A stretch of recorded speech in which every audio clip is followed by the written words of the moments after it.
Konsep menyimpan uang sudah diperkenalkan oleh orang tua kita sejak dulu. Biar cepet kaya, katanya harus dipisahin uang yang harus ditabung dengan uang yang akan dipakai untuk kebutuhan.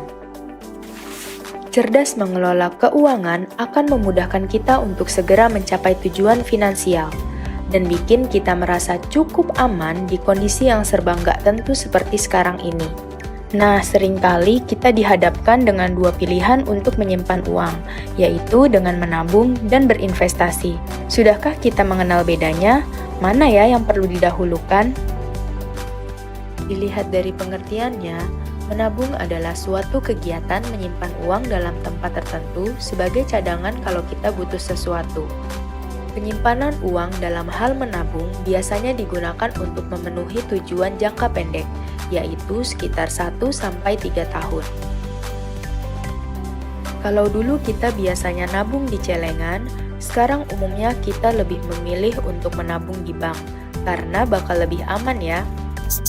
Dengan tabungan di bank, dana yang sudah disimpan akan dijamin oleh pihak bank dan gak akan hilang. Selain itu, menyimpan uang dalam bentuk tabungan bisa mendapatkan bunga dalam periode tertentu. Namun, tingkat suku bunga yang dihasilkan masih tergolong kecil. Rata-rata berkisar 0-1,5% per tahunnya. Belum lagi kalau ada inflasi, nilai mata uang yang Sobat Panda tabung bisa jadi turun tiap tahunnya. Hal ini sesuai dengan prinsip yang ada pada tabungan, low risk, low return. Tapi di sisi lain, keunggulan dari tabungan ada di faktor likuiditasnya. Uang dalam tabungan bisa Sobat Panda ambil dimanapun, kapanpun, dan bisa jadi penyelamat saat keadaan darurat. Nah, beberapa produk tabungan yang bisa Sobat Panda coba diantaranya dengan membuka rekening tabungan biasa atau deposito berjangka.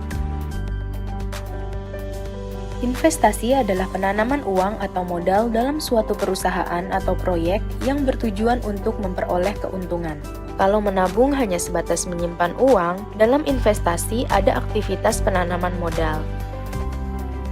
Saat kita berinvestasi, artinya kita juga sedang mempersiapkan tujuan finansial yang sifatnya jangka pendek, jangka menengah, juga jangka panjang.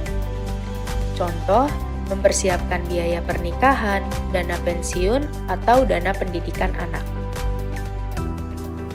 Untuk produk investasi sendiri, banyak pilihan yang bisa kamu coba. Terdapat 2 sektor investasi. Pertama, investasi pada sektor real, seperti tanah, properti, dan emas. Ada juga investasi non-real, contohnya reksadana, obligasi, deposito, juga saham. Kalau dilihat dari tingkat suku bunga, dengan berinvestasi kita bisa mendapatkan bunga mulai dari 6-20%. Tapi ini bergantung lagi ya dari produk investasi apa yang Sobat Panda pilih.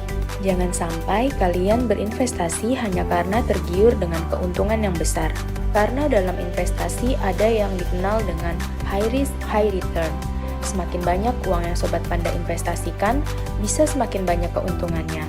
Tapi juga akan semakin besar risiko yang dihadapi. Mulai dari risiko gagal bayar, risiko pajak, risiko kredit, likuiditas, risiko mata uang, dan lain sebagainya. Salah-salah bukannya untung malah jadi buntung. Berbeda dengan tabungan, dana yang sudah kita investasikan nggak bisa dengan mudah kita cairkan. Paling tidak, perlu menunggu sampai batas waktu tertentu dan lagi-lagi bergantung pada produk investasinya. Gimana Sobat Panda, sudah mulai mengenal bedanya kan? Ini Panda rangkumin lagi keduanya biar kalian makin paham.